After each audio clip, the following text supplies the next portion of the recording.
This is CBC Vancouver News.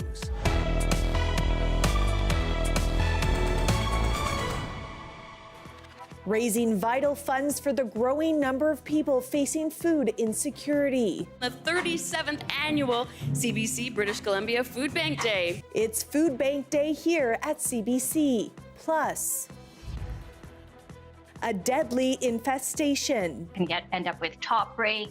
You can end up with branches that break off, so they do pose a public safety risk. Why thousands of trees are being cut down in Stanley Park. And housing for women by women. This project is one of the first of its kind in North America. Breaking ground on affordable housing for women and families in Vancouver.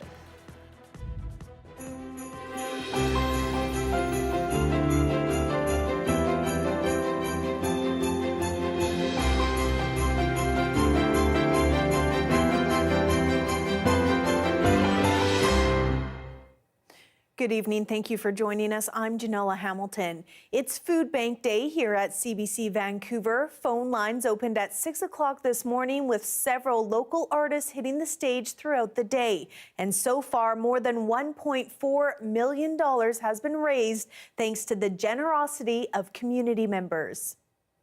Good morning to you. I'm Stephen Quinn. And I'm Amy Bell, and this is the early edition on the 37th annual CBC British Columbia Food Bank Day.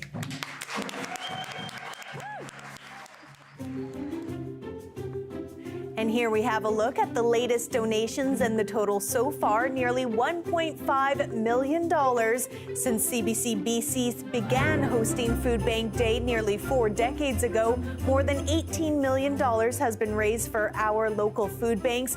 And while the phone lines are no longer open, you can still donate online until end of day December 31st.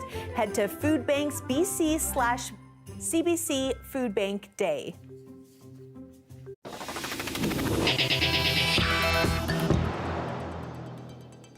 We'll have more on Food Bank Day later in the show, but first to the news of the day.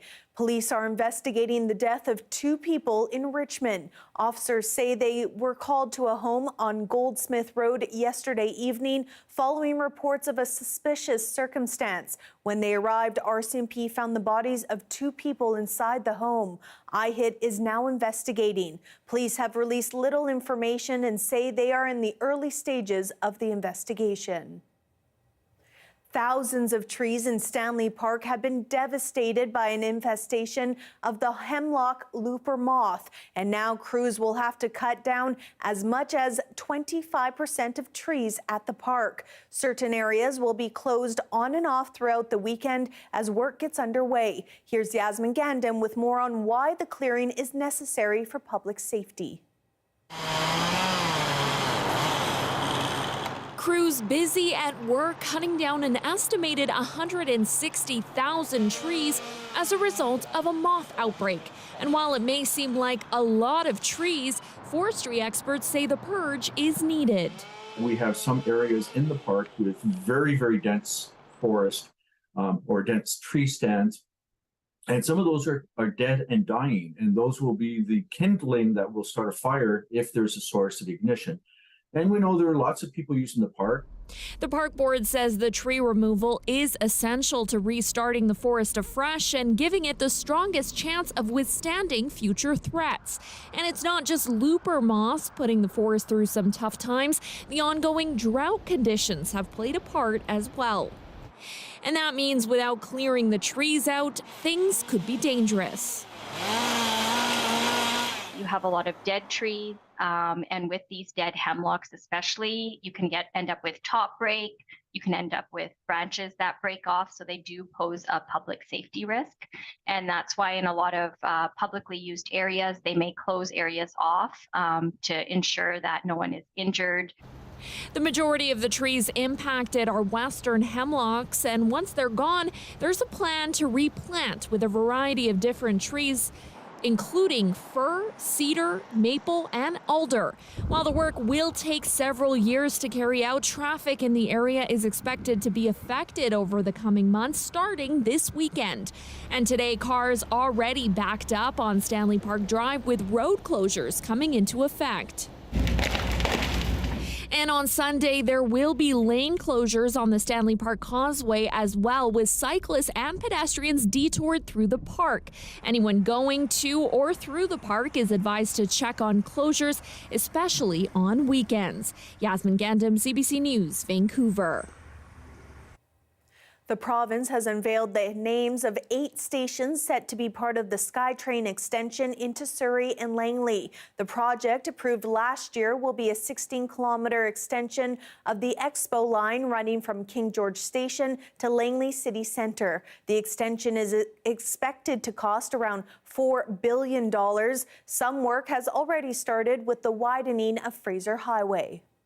When you include the Broadway Subway project, which is tunnel boring underneath that part of Vancouver as we speak, the new Surrey-Langley SkyTrain, which will begin major construction next year in a few months' time, it represents together a 27% expansion on the original SkyTrain network. That's huge. The SkyTrain extension is expected to be up and running by 2028. Nearly 140 affordable homes will be created for women and families in Vancouver. This project is one of the first of its kind in North America, in that we are delivering housing for women by women.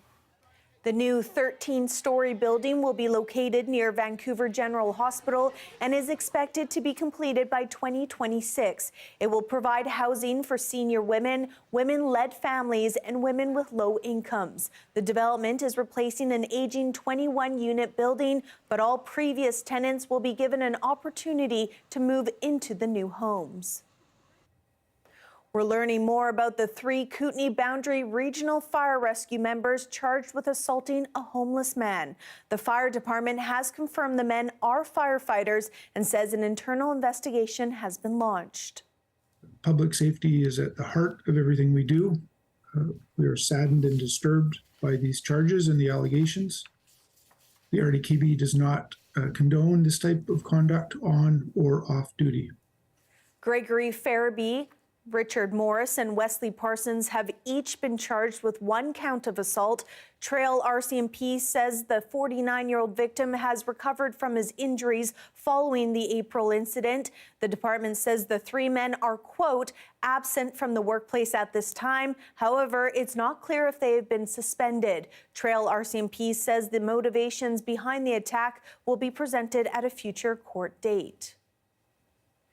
BC's police watchdog is recommending charges against a Victoria officer in connection to a shooting death from more than 2 years ago. The shooting happened outside the busy Mayfair Mall in September 2021.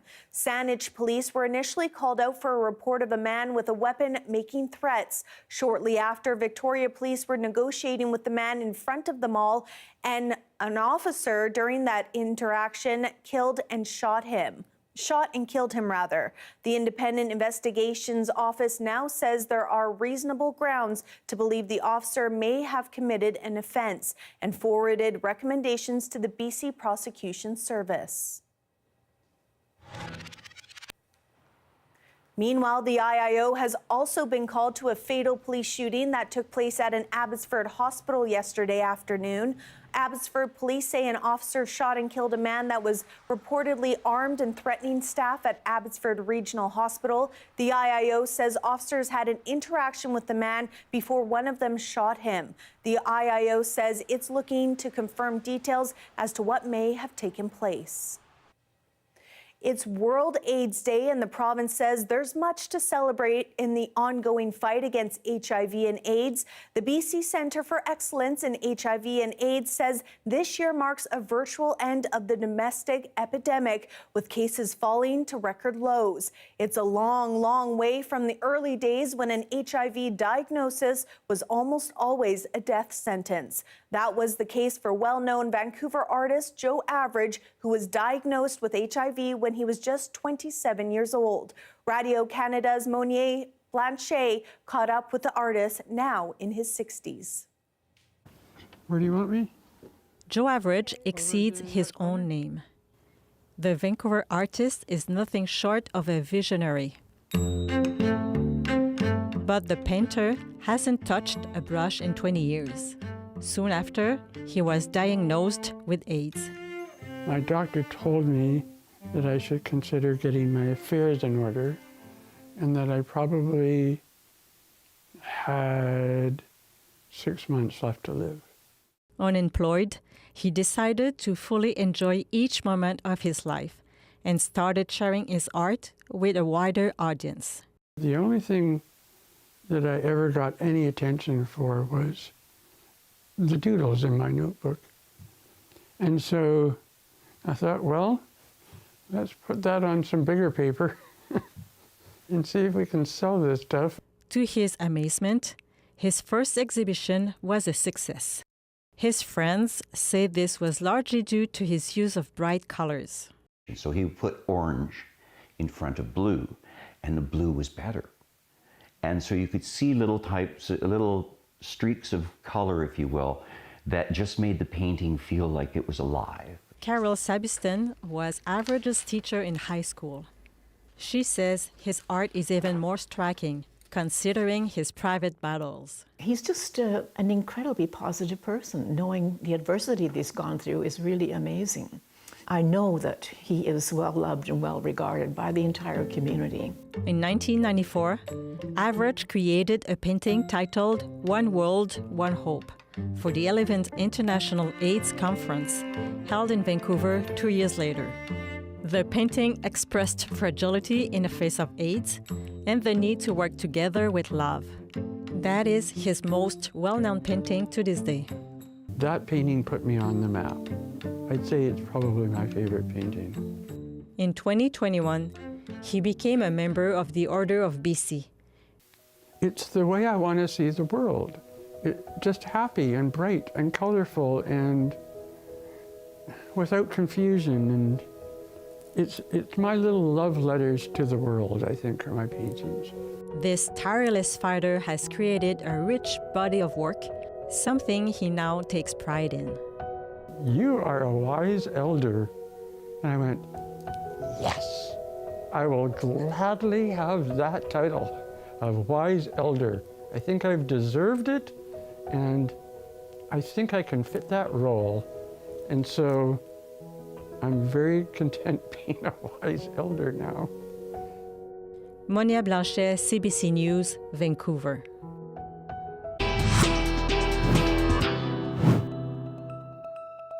Yes, it's Food Bank Day at CBC, and for many of us, one of the best days of the year.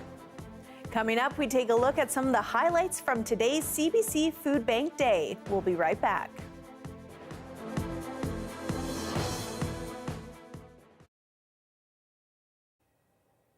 Thank you for joining our commercial-free live stream. The owners of a private hockey school in PEI say the uncertainty around the rinks around the town's rink is slashing enrollment and revenues, and the cost of the rink has doubled. But despite all this, the academy says it has no plans to leave. Wayne Thibodeau reports. It's been real challenging. Darren McDougall is still trying to stick handle through the challenges thrown his way. He's one of the owners of Mount Academy, a private hockey school based in North Rustico's new rink. McDougall says some parents couldn't distinguish between the rink and the school when they heard about the financial problems facing the rink and decided not to send their kids. Parents got a little scared. You know, the liens on the wellness center kind of reflected, or I'll say we wore that a bit. People couldn't distinguish between the two, so there was a lot of chatter that we weren't going to survive. Enrollment dropped from 148 students last year to 86 this year. McDougall says revenues dropped too, from $3.4 million down to below $2 million, forcing the school to cut costs. Teachers, hockey school staff, and house parents were all part of those layoffs. McDougall says it all began with delays getting the rink opened. They planned to move in January of 2022. That didn't happen, but town officials promised it would be ready for the new school year in September of 2022. The Mount didn't move in for another 7 months. And when they did move in, it still wasn't finished. The school had to hire a chef to prepare meals for students because the commercial kitchen and canteen are still not operating. We're losing out, but the town is losing out, obviously, on those revenues that they would have generated feeding our kids. And of course, there's 86, 87 kids, so that's a good chunk of business on a daily basis, right, that they're missing out on. Students say it's all having little impact on them. At dorms, like, we just have a chef and she cooks for us, and we'll just take our lunch here, like if you were at home, like packing your own lunch. And like, I think it would be cool to have a cafeteria eventually, but as of now, we're just making it work. It's so good here. Like, I enjoy it like every day. It's like the best thing about my day, the hockey and the school. Despite the challenges, McDougall says Mount Academy is on solid financial ground and is committed to North Rustico. It plans to build student housing next to the school and a high-performance training facility at a cost of about $15 million. But even those plans are on hold. The housing and the training facility were planned for here, the old ball diamonds next to the rink. Contractors were expected to start this fall, but liens placed against the town and the rink prevent the sale of the land to the school. McDougall hopes all of this can be settled soon so they can proceed with their expansion plans. Wayne Thibodeau, CBC News, North Rustico.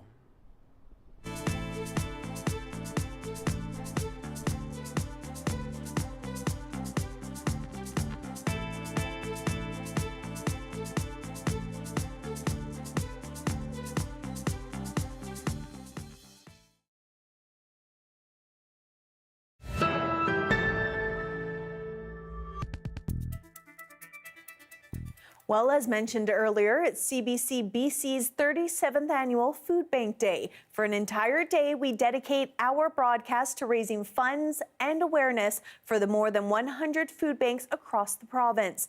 Our Leanne Young has some of the highlights from the day. Oh, good morning to you. I'm Stephen Quinn. And I'm Amy Bell, and this is the early edition on the 37th Annual CBC British Columbia Food Bank Day. I'm Dan Burrett.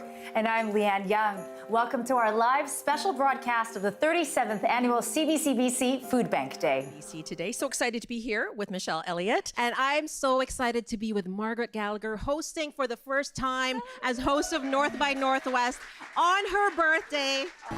We are live at Studio 700 at CBC Vancouver. Welcome back to our special 37th Annual CBC British Columbia Food Bank Day.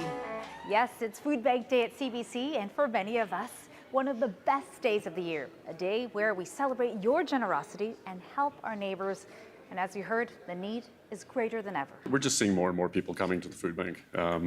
Across Canada, I think the numbers are now 17% of people using food banks are actually employed, have a job. You know, single dads come up and, never thought I'd ever have to use the food bank. I'm really glad you're here.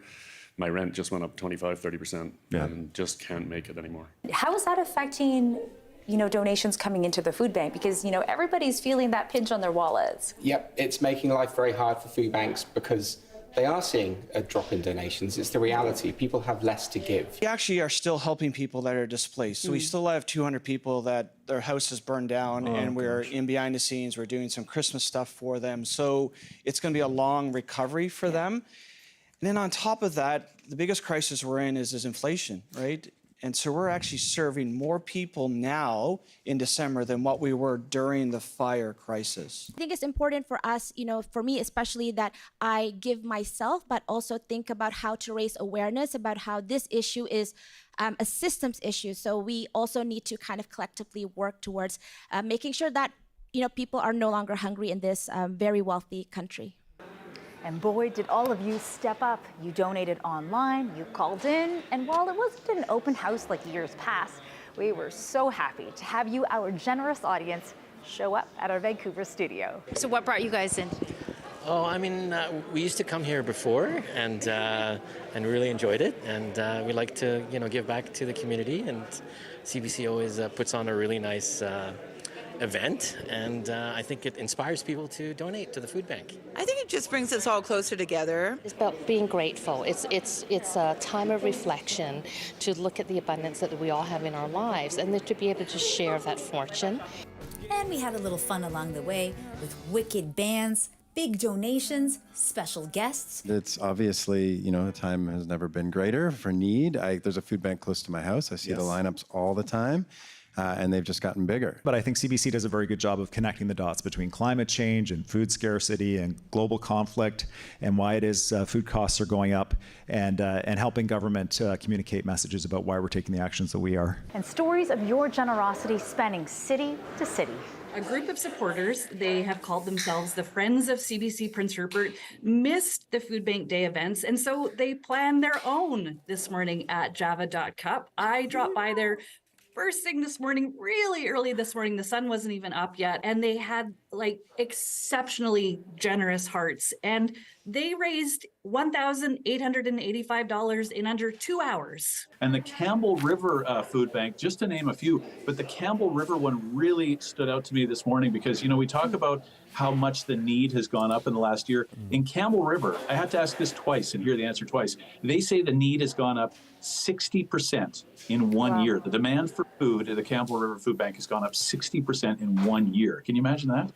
Our theme this year is Give a Little Bit. With their buying power, food banks can stretch every dollar. To everyone who's already donated, thank you. You can donate on our website till the end of the month. Leanne Young, CBC News, Vancouver. Across the province, people are doing their part to help food banks that are feeling immense strain and seeing record demand. In Kamloops, a group of students are also chipping in to help those in need. Jennifer Norwell has more. It's a fundraiser for the Kamloops Food Bank, and the idea is students make bowls and soup, and the public is invited to come buy tickets. All proceeds of the tickets then go towards the Kamloops Food Bank. So it's about my students doing something to help their community. It's about thinking globally but acting locally. I think that for us as a younger generation, I think it's important that we're really advocating for people and making changes because we are the people that can make these changes happen.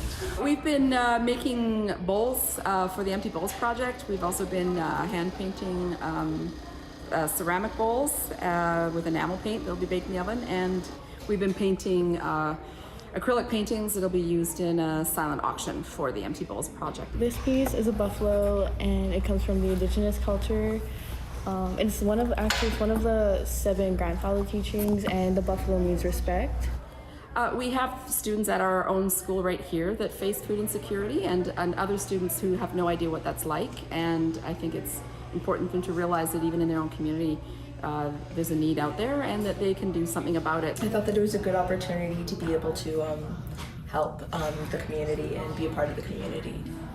The people who buy tickets and come and participate in our dinner event, I will be encouraging them afterwards to take the bowls home to keep, wash them out obviously, and then not use them again.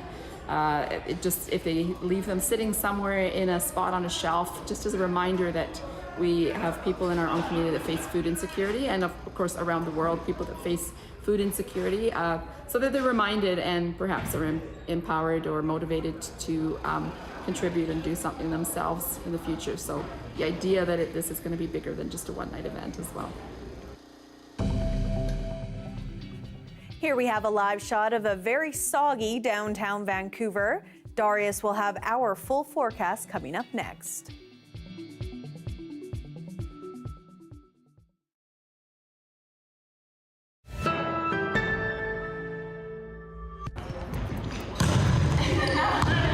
This is probably my first time ever being on a team that has 103 sets won and none lost. So I think it's pretty crazy. 1, 2, 1!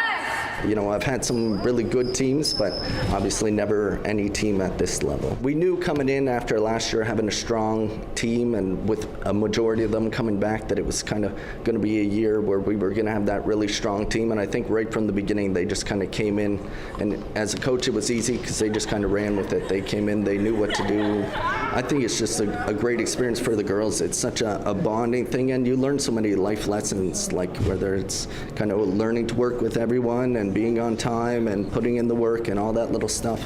I think the more kids that are involved, the better. I mean, I have 2 young girls and I try and push them into sports because I just think it's a great environment. Pressure's on, don't miss. I feel like a lot of work has been put in, especially like everybody tries really hard at practices, and like in the games, especially if we're down, everybody works especially really hard to make sure we don't lose that set. We all love each other, we all work well together, we know what works and we know what doesn't, so it just makes us win all our games. Like we try and do team bonding too. We've had get-togethers at each other's houses, and like I think if we weren't as close as we are, the results would be different, but because we've never had a bond like this on this team, so I think we're pretty lucky this year. Let's go, hustle in.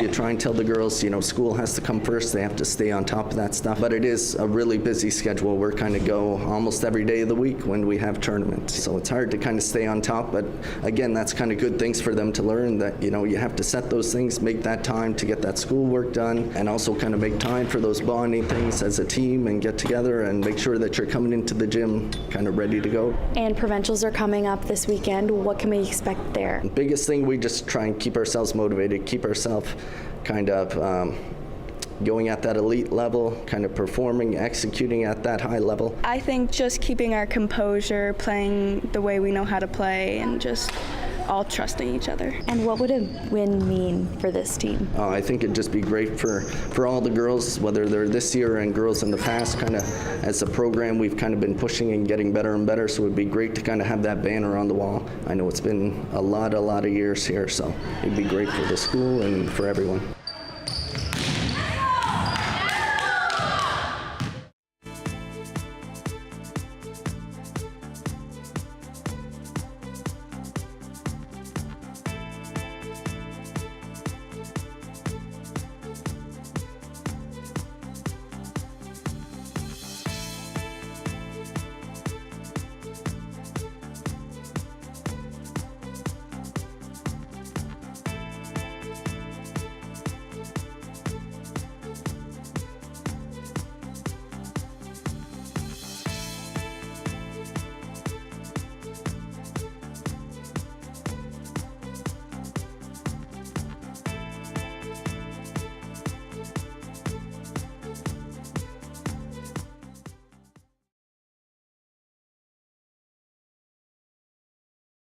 The weather update is brought to you by Direct Buy Furnace. To cool and clean the air in your home, call Direct Buy Furnace. Installing Train, the most reliable heating and cooling brand.